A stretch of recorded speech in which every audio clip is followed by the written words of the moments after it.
किसान भाइयों, इस समय फरवरी का महीना चल रहा है।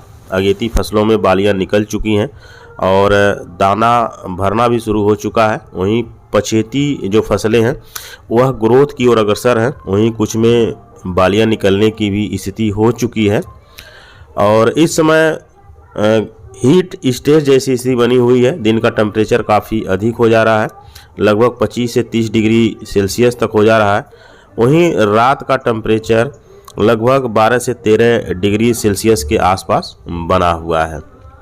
और यदि दिन का टेम्परेचर काफ़ी ज़्यादा होगा और रात का भी टेम्परेचर ज़्यादा नहीं गिरेगा तो इसका असर गेहूं की फसल पर देखने को मिलेगा और जो ग्रोथ है वो बिल्कुल रुक सी जाएगी। और ज़्यादा टेम्परेचर होने की वजह से जो नमी है गेहूं के खेत में वह भी कम हो जाएगी और जिसका असर क्या होगा कि पौधे बौने रह जाएंगे। और ख़ास तौर पे हीट स्ट्रेस का प्रभाव जो है पिछेती फसलों पे ज़्यादा देखने को मिलेगी, क्योंकि ये फसलें जो है विकास कर रही हैं। अभी बालियां निकलने की संभावना अभी एक आध हफ्ते बाद है। तो ऐसी स्थिति में देखा जाए तो इन पर ज़्यादा असर देखने को मिलेगा। क्योंकि दिन का टेम्परेचर ज़्यादा हो रहा है तो वैज्ञानिक बता रहे हैं कि पौधे बौने रह जाएंगे और बालियां भी छोटी निकलेंगी और बालियों में दाने जो होंगे वो छोटे होंगे, यानी कि बहुत अच्छी तरह से दाने मेंटेन नहीं होंगे, जिसका सीधा असर पड़ेगा पैदावारी पर। और अच्छी पैदावारी के लिए बात करें टेम्परेचर की तो कम से कम गेहूं की फसल के लिए 60 दिन तक अच्छी तरह से ठंडी होना ज़रूरी है और ज़्यादा दिनों तक शीतलहर का पड़ना भी ज़रूरी है। इस साल शीतलहर भी काफ़ी कम पड़ी है और शीतलहर कम पड़ने की वजह से भी फसल की ग्रोथ बहुत अच्छी देखने को नहीं मिली है। तो बालियों पर सीधा असर पड़ेगा। यदि बहुत अच्छा पैदावारी चाहिए तो फरवरी महीने में रात का न्यूनतम तापमान 10 डिग्री सेल्सियस होना चाहिए और वहीं दिन का अधिकतम तापमान 18 से लेकर 20 डिग्री सेल्सियस के बीच में होनी चाहिए। लेकिन देखा जा रहा है कि वर्तमान समय में यानी कि फरवरी महीने में दिन का टेम्परेचर 25 से 30 डिग्री सेल्सियस के बीच में हो जा रहा है, वहीं रात का टेम्परेचर 12 से 13 डिग्री सेल्सियस हो जा रहा है। तो हीट स्ट्रेस का असर हमारी गेहूं की फसल पर पड़ेगा। 2004 में भी ऐसी ही स्थिति हुई थी, शीतलहर कम पड़ी थी, ठंड भी कम पड़ी थी और गेहूं की फसल पर हीट स्ट्रेस का जो है असर देखा गया था। तो पैदावारी कम हो गई थी 2004 में और इस साल 2025 में यह स्थिति देखी जा रही है। तो इससे बचाने के लिए सबसे अच्छा होगा कि गेहूं की फसल में जो है नमी बना के रखें, यानी कि मिट्टी में नमी बना के रखें।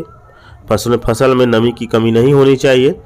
दूसरा काम आप कर सकते हैं कि बालियां नहीं निकली हुई हैं और फसल की ग्रोथ हो रही है तो आप क्या करिए कि 2 किलोग्राम प्रति एकड़ की दर से आप ले लीजिए यूरिया और इसे लगभग 150 लीटर पानी में मिला करके आप स्प्रे कर सकते हैं। तो इसका रिजल्ट बहुत अच्छा मिलेगा, फसल की ग्रोथ होगी और फसल लंबाई में बढ़ेगी। क्योंकि हीट स्ट्रेस से क्या होता है कि जो पछेती फसलें हैं वह बौनी हो जाती हैं, यानी कि पौधे छोटे रह जाते हैं, जिसका असर क्या होता है कि बालियां जो निकलती हैं वो छोटी निकलती हैं।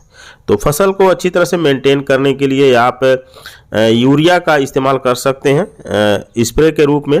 और सबसे अच्छा होगा कि आप नैनो यूरिया ले लीजिए 300 से 400 ml प्रति एकड़ की दर से और आप इसे 150 लीटर पानी मिला करके आप अपनी गेहूं की फसल में स्प्रे कर सकते हैं यदि बालियां नहीं निकली है। तो यदि खेत में अच्छी तरह से नमी है और आपने पानी लगाया है और बालियां अभी नहीं निकली हैं, निकलने की स्थिति है, तो आप NPK 05234 का स्प्रे कर सकते हैं अच्छी बालियों के लिए और दाना मेंटेन करने के लिए।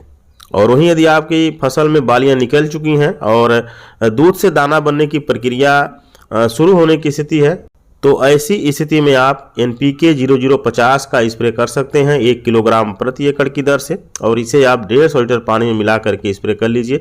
इसका भी बहुत अच्छा रिजल्ट देखने को मिलेगा, दाने मोटे और वजनदार हो जाएंगे। तो इस साल हीट स्ट्रेस की संभावना क्या है, मतलब शुरू हो चुका है और वैज्ञानिक बता रहे हैं कि जो भी गेहूं की वैरायटियां ज़्यादा गर्मी सहन करने की क्षमता नहीं रखती हैं तो इन वैरायटियों पर जो है हीट स्ट्रेस का प्रभाव देखा जाएगा, पैदावारी घटेगी। वहीं बहुत सारी ऐसी वैरायटियां हैं जो अधिक गर्मी सहन करने की क्षमता रखती हैं, तो ऐसी वैरायटियों पर हो सकता है इनका असर न हो और इन वैरायटियों से हमें अच्छी पैदावारी देखने को मिल सके। लेकिन मिला जुला करके देखा जाए तो इस साल पछेती जो गेहूं की फसलें हैं उस पर इसका असर देखा जाएगा और पैदावारी बिल्कुल घटेगी। तो किसान भाइयों, जानकारी कैसी लगी कमेंट में ज़रूर बताएं। अगले वीडियो में एक नई जानकारी लेकर फिर मिलेंगे, तब तक के लिए धन्यवाद।